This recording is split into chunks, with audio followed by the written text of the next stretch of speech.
Hiroshi pun sudah mulai muak dengan game ini karena kata Leona ini game genjot.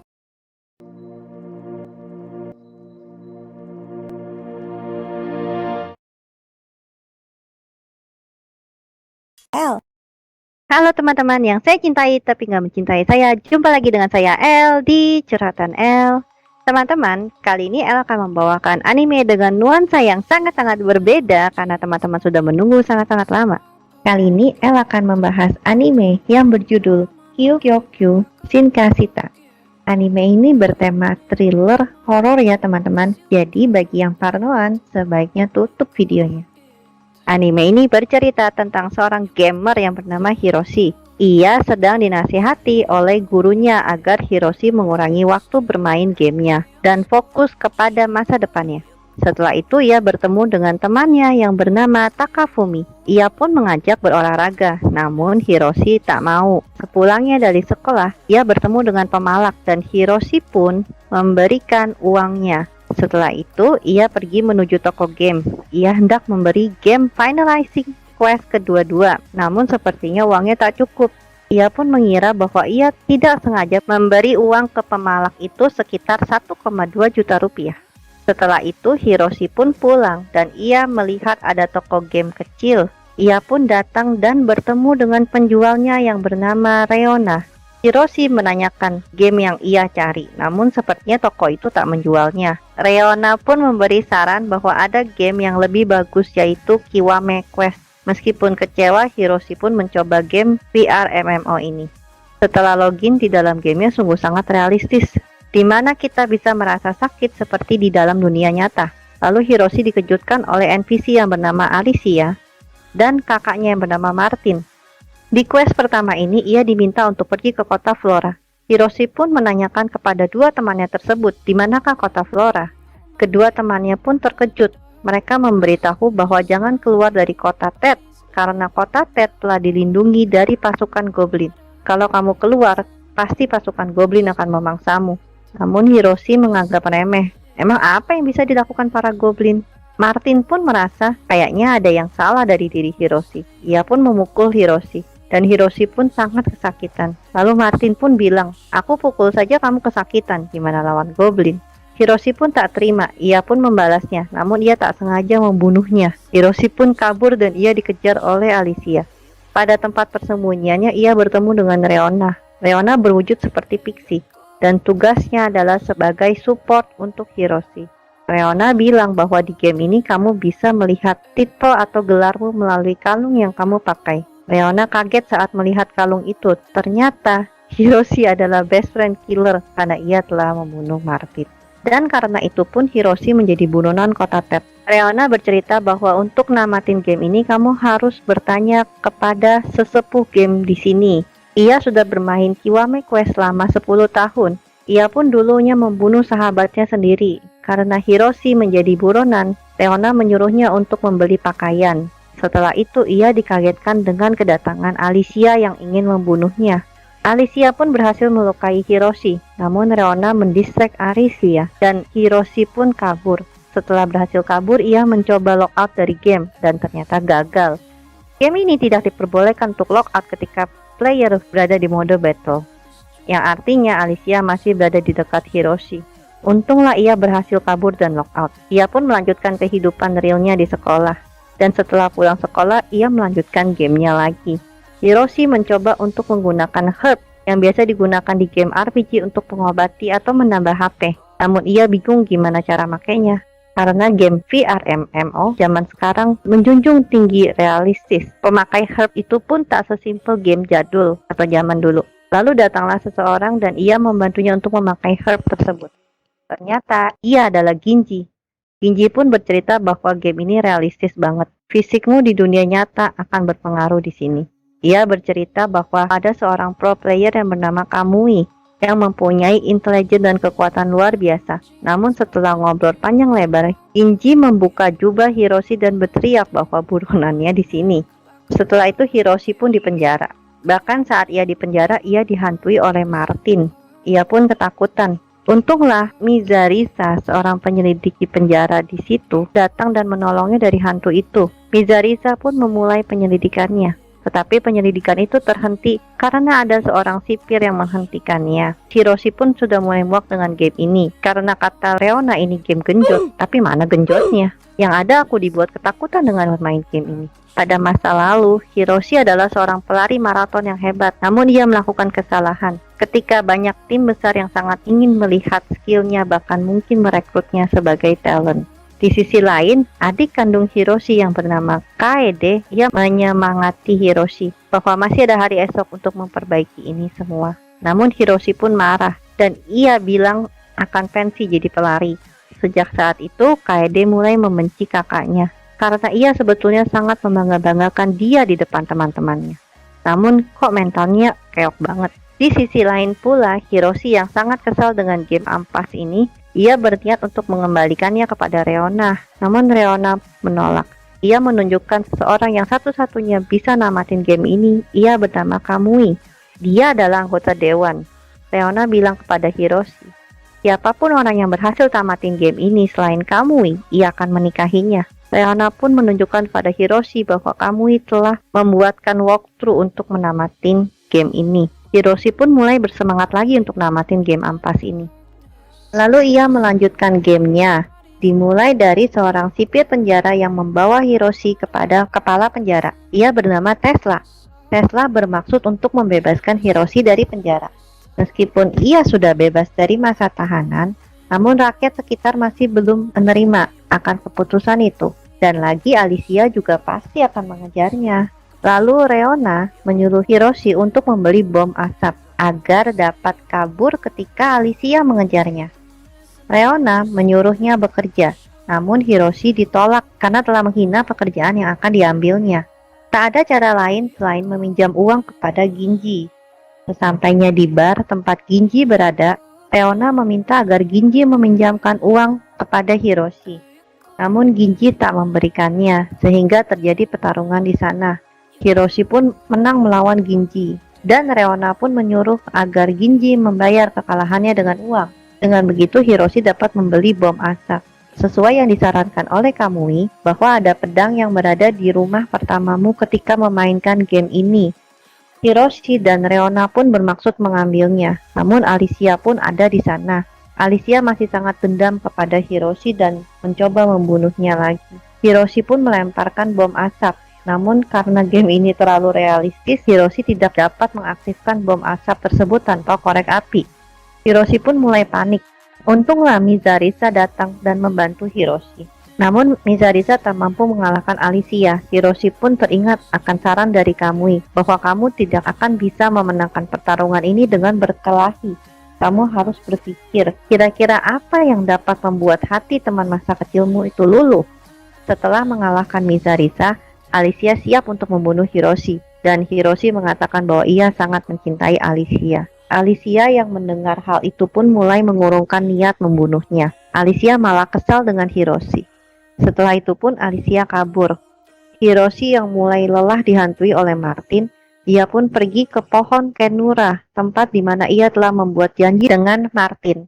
Sesampainya di pohon tersebut, Hiroshi bilang kepada arwah Martin bahwa kau tak perlu pergi dariku dan kau juga tak perlu memaafkanku karena telah membunuhmu. Setelah itu Martin sangat senang karena Hiroshi masih mengingat akan janji mereka untuk sehidup semati. Dan setelah itu Hiroshi mulai mengingat akan kenangannya bersama Martin dan Alicia semasa kecil.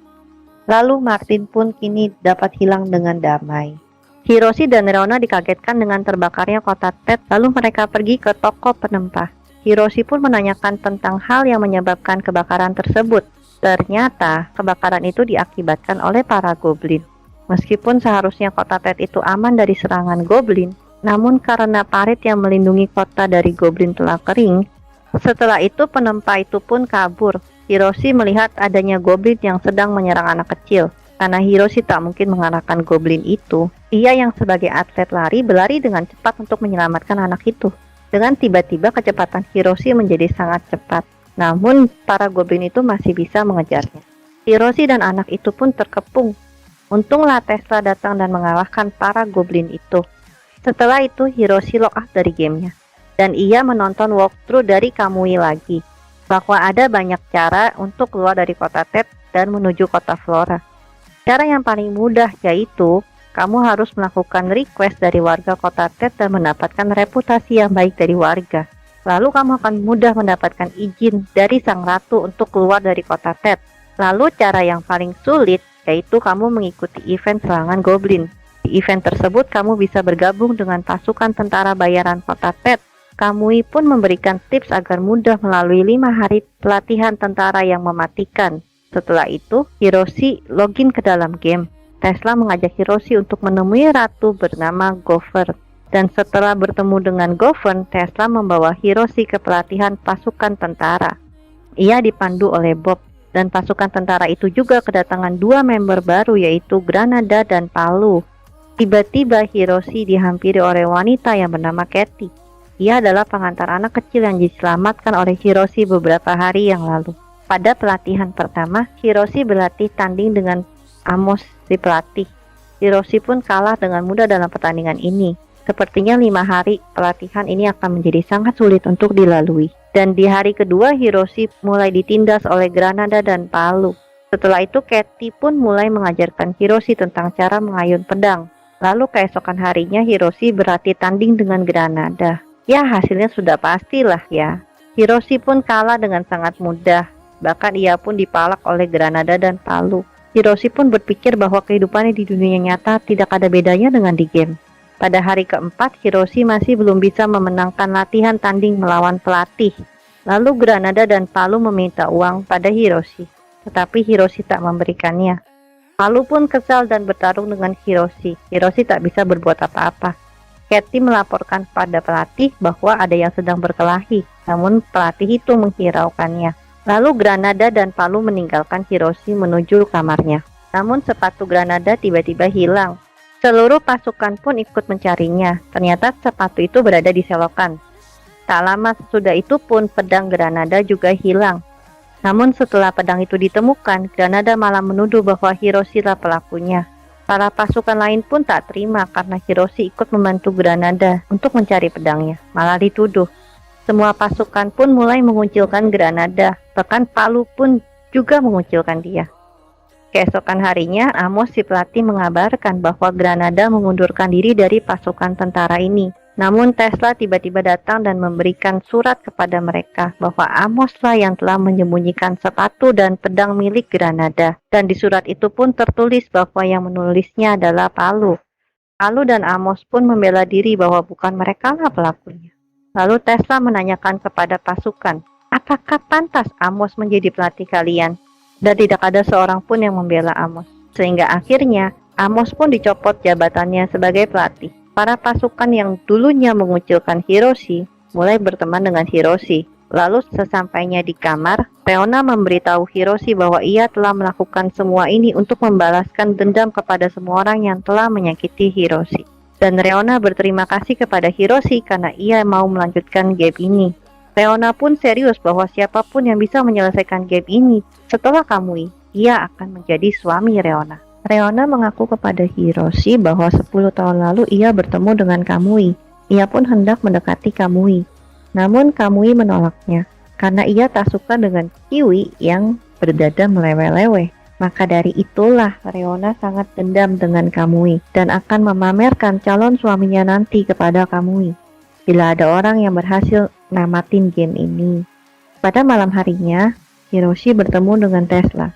Tesla pun tiba-tiba menanyakan kepada Hiroshi, apakah kamu mau keluar dari kota Ted? Tesla pun juga ingin melihat dunia luar. Kalau saja dia bukan kapten penjaga kota Ted, pasti dia keluar dari kota Ted. Namun Hiroshi mencoba mengajak Tesla, mungkin setelah penyerangan goblin ini selesai, kita bisa bersama-sama melihat dunia luar.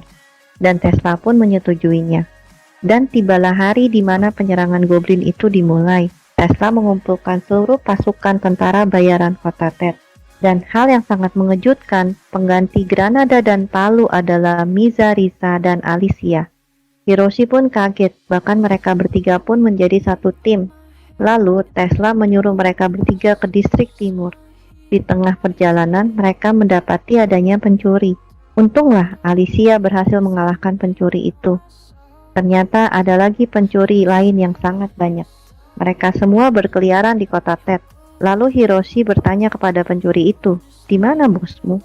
Dan pencuri itu memberitahu bahwa bosnya ada di kasino. Misa, Riza, Alicia, dan Hiroshi pun bergegas menuju kasino itu. Mereka bertemu dengan 3 preman.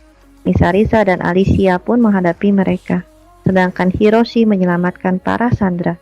Hiroshi terkejut bahwa Ginji pun ada di sana. Di sisi lain, 3 preman itu pun dikalahkan oleh Alicia dan Misa, Riza. Ginji yang hendak ditolong oleh Hiroshi. Ternyata Ginji bukanlah Sandra, melainkan dialah bosnya. Dia yang menyuruh semua orang mencuri. Lalu Ginji menyekap Hiroshi, namun gagal. Akhirnya Hiroshi dan Ginji pun berkelahi, tapi perkelahian itu dihentikan oleh Alicia. Setelah itu, Ginji dan pencuri lainnya dimasukkan ke penjara. Seketika itu pula, Goblin pun tiba di kota Ted. Hiroshi, Marisa, dan Alicia menuju pintu utara untuk membantu Tesla menghadapi para Goblin. Mereka pun berhasil mengalahkan para Goblin. Tetapi tiba-tiba Katie datang dan melapor bahwa pintu selatan telah berhasil dibobol oleh satu Goblin si mata satu. Bahkan Govern mungkin dalam ancaman. Tesla dan Hiroshi pun menuju pintu selatan. Goblin mata satu sangatlah kuat. Tesla pun hanya bisa menangkis serangan Goblin mata satu itu. Dan Tesla menyuruh bawahannya untuk membawa kurungan. Setelah itu datanglah Misa, Riza untuk membantu Tesla. Namun Misa, Riza terkapar. Alicia pun menolong Tesla dan mereka pun mengulur waktu sampai kurungannya datang. Dan setelah itu kurungannya pun tiba. Kurungan itu berisi 3 anak Goblin yang baru saja ditangkap. Setelah Goblin mata satu itu terdistrek karena melihat 3 Goblin yang dikurung itu, Tesla jadi dengan mudah mengalahkan Goblin mata satu itu. Hiroshi sangat lega sekali. Ternyata yang Kamui bilang bahwa event penyerangan Goblin ini rate selamatnya hanya 0,1%, cuman lebay. Tetapi Hiroshi teringat bahwa ketika kamu berhasil melewati event penyerangan Goblin, kamu akan mengetahui rahasia kota Ted. Hiroshi mendengar suara teriakan 3 Goblin yang dikurung itu seperti tidak asing baginya. Ia pun bilang kepada Tesla, Goblin ini bukan barusan ditangkap, tetapi pasti mereka sudah dikurung sejak lama, karena aku sering mendengar teriakan Goblin itu. Lalu Tesla pun mengaku akan membeberkan rahasianya bahwa benar adanya Goblin itu sudah dikurung sejak 7 tahun yang lalu, dan Goblin mata satu itu adalah ayah mereka. Goblin sebenarnya adalah makhluk yang baik, asalkan mereka tidak diganggu.